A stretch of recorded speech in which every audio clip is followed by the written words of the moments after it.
Bismillahirrahmanirrahim. Assalamualaikum warahmatullahi taala wabarakatuh. Hai anak-anak hebat, apa kabar kalian hari ini? Semoga kalian selalu dalam keadaan sehat walafiat dan selalu berada dalam lindungan Allah Subhanahu wa taala. Oke, pada hari ini sebelum kita mulai belajar, ada alangkah baiknya kita berdoa terlebih dahulu, berdoa sebelum belajar. Bismillahirrohmanirrohim. Raditu billahi robba wa bil islami dina wa bil muhammadin nabiyya wa rasulah. Rabbi zidni ilma warzuqni fahma. Amin ya rabbal alamin. Oke, pada kesempatan hari ini kita akan belajar tematik masih di tema 1, indahnya keberagaman, subtema 3, bersyukur atas keberagaman. Nah, kali ini kita akan belajar yaitu pembelajaran 1 dan 2. Nah, untuk muatannya yaitu yang pertama ada IPS KD 3.2, memahami keragaman sosial, ekonomi, budaya, etnis, dan agama di provinsi setempat sebagai identitas bangsa Indonesia. Lalu yang selanjutnya ada bahasa Indonesia KD 3.2, memetakan keterhubungan antar gagasan yang didapat dari teks lisan, tulis, ataupun visual. Lalu yang ketiga ada IPA KD 3.6, memahami sifat-sifat bunyi dan keterkaitannya dengan indera pendengaran. Lalu yang keempat ada PPKN KD 3.4, yaitu memahami berbagai bentuk keberagaman suku, bangsa, sosial, dan budaya di Indonesia yang terikat persatuan dan kesatuan.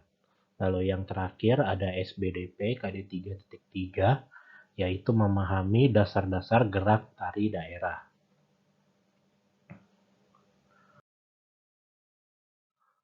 Oke, untuk tujuan pembelajarannya yaitu yang pertama, siswa dapat menyebutkan asal daerah makanan khas tradisional. Lalu yang kedua, siswa dapat mengidentifikasi gagasan pokok dan gagasan pendukung dari sebuah teks. Lalu yang ketiga, siswa dapat melakukan percobaan pemantulan bunyi. Yang keempat, siswa dapat menjelaskan tentang kerjasama dalam sebuah diskusi. Lalu yang terakhir, siswa dapat mempraktikkan gerak dasar tari dengan iringan musik.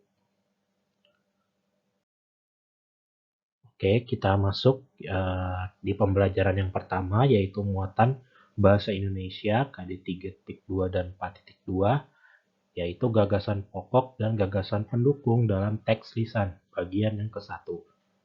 Nah, teks lisan adalah teks yang dibacakan. Dan gagasan pokok dan juga gagasan pendukung dalam teks lisan bisa ditemukan dengan cara menyimak. Nah, menyimak ini adalah kegiatan mendengarkan dengan saksama hal yang dibacakan atau dibicarakan. Nah, seperti pada contoh berikut ini, yaitu ada sebuah teks. Nah, di sini yaitu teks tentang makanan tradisional. Seperti contoh, kita lihat di sini salah satu bentuk keragaman di Indonesia yang mampu menarik wisatawan adalah makanan, terutama makanan tradisional. Nah, di sini adalah berupa kalimat utama. Lalu, wisatawan yang datang ke Indonesia sampai dengan di paragraf yang terakhir itu disebut dengan kalimat penjelas. Nah, dari teks berikut ini dapat kita simpulkan untuk gagasan pokoknya yaitu makanan tradisional Indonesia mampu menarik wisatawan. Sedangkan untuk gagasan pendukungnya yaitu yang pertama, makanan tradisional khas daerah dapat memanjakan wisatawan. Yang kedua, makanan tradisional memiliki berbagai jenis, rasa, dan penyajian. Dan yang ketiga, jenis makanan tradisional dapat berupa makanan utama hingga kudapan atau makanan ringan.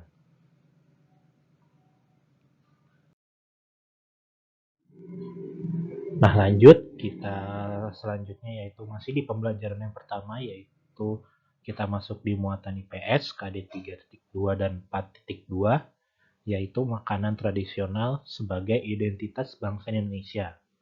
Nah, Indonesia ini kaya akan keragaman budaya. Salah satu contohnya berupa makanan tradisional. Nah, untuk gambar berikutnya ada beberapa makanan tradisional khas Indonesia.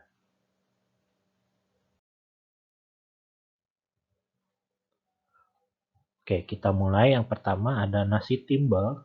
Ini asalnya dari Jawa Barat, yaitu nasi yang dibungkus oleh daun pisang.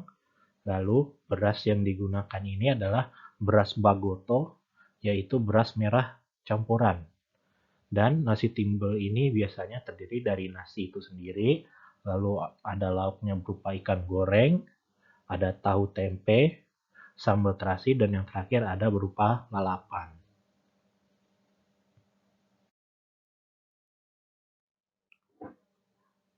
Selanjutnya ada nasi jinggo atau nasi jenggo khas Bali, yaitu nasi pulen yang dibungkus daun pisang dengan porsi yang sangat kecil, lalu dilengkapi dengan mie goreng dan suiran atau potongan ayam yang pedas. Nah, selanjutnya ada papeda yang berasal dari Maluku dan Papua. Nah, papeda ini sendiri terbuat dari bubur sagu, dan papeda sendiri ini memiliki rasa yang tawar. Dan ada baiknya papeda ini disajikan dengan tongkol atau mubara kuah kuning sehingga dapat menghasilkan rasa dari papeda itu sendiri.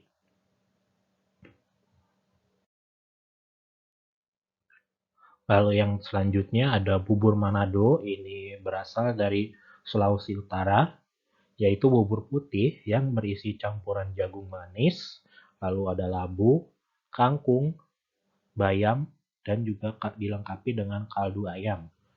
Dan bubur Manado ini juga dapat disajikan dengan suiran atau potongan dari ikan cakalang goreng.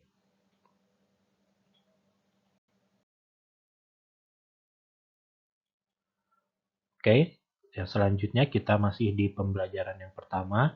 Kita masuk di muatan IPA KD 3.6 dan 4.6, yaitu pemantulan dan penyerapan bunyi. Nah, bunyi dapat dipantulkan jika mengenai benda keras, seperti kaca, dinding, dan logam. Contohnya seperti pada gambar ini, dinding yang terbuat dari susunan batu bata dan semen itu bisa memantulkan bunyi.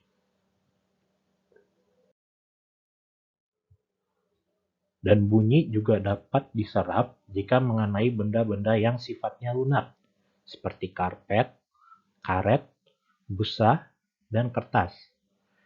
Nah, seperti pada gambar di sini, lantai dan dinding ruangan pertemuan dilapisi dengan karpet. Apa tujuannya? Tujuannya yaitu untuk menyerap atau meredam bunyi, sehingga suara yang ada di dalam ruangan ini menjadi tidak terlalu bising atau tidak dapat terdengar hingga keluar ruangan.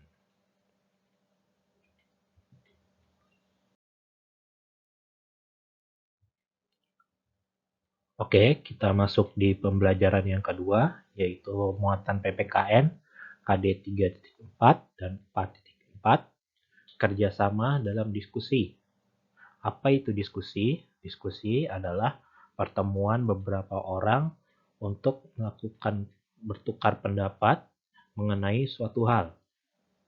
Nah, diskusi juga merupakan salah satu bentuk kerjasama. Nah, berikut ini adalah langkah-langkah atau syarat-syarat dalam berdiskusi, yaitu yang pertama, dalam berdiskusi kita harus menghormati pendapat orang lain.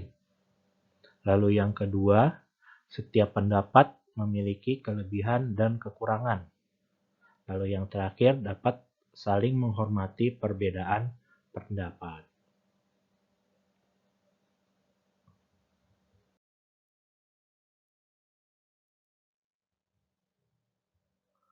Nah, lanjut. Nah, di sini ada manfaat saling menghormati pendapat dalam berdiskusi, yaitu yang pertama, dapat terciptanya kerukunan dan kebersamaan. Yang kedua, menambah pengetahuan. Yang ketiga, permasalahan lebih mudah diselesaikan.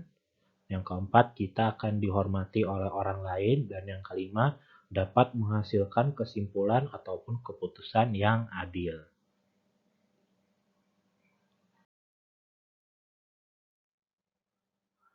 Kita lanjut masih di pembelajaran yang kedua, yaitu muatan SBDP KD 3.3 dan 4.3, yaitu menari dengan iringan alat musik. Nah, di sini faktor pendukung tari adalah lagu dan alat musik. Lagu ini sendiri biasanya diiringi dengan alat musik tradisional. Nah, alat musik ini disesuaikan dengan lagu yang ada. Nah, berikut ini adalah contoh alat musik tradisional yang dapat digunakan untuk mengiringi atau pengiring tari. Yang pertama, yaitu ada gendang. Lalu yang selanjutnya ada tamborin.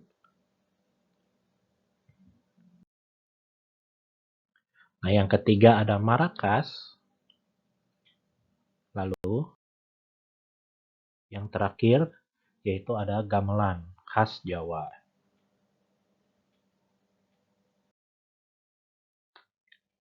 Oke, berikut tugas untuk kalian, tugas tematik kalian hari ini, yaitu yang pertama, mengerjakan buku tematik 4A, halaman 84 sampai halaman 85. Kalian kerjakan nomor 1, nomor 2, nomor 3, dan nomor 4. Lalu tugas yang kedua yaitu masih di buku yang sama, buku tematik 4A, yaitu halaman 90, kalian kerjakan yang nomor 1 saja. Kalian kerjakan di buku tulis tematik kalian dengan tulisan yang rapi dan benar.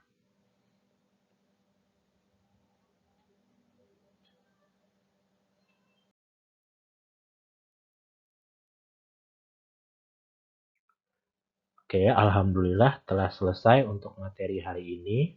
Semoga apa yang Bapak sampaikan dapat bermanfaat bagi kalian semua. Apabila ada kata-kata dari Bapak yang kurang berkenan, mohon dimaafkan. Sekian dari Bapak, kurang lebihnya mohon maaf. Wabillahi taufiq wal hidayah. Wassalamualaikum warahmatullahi wabarakatuh.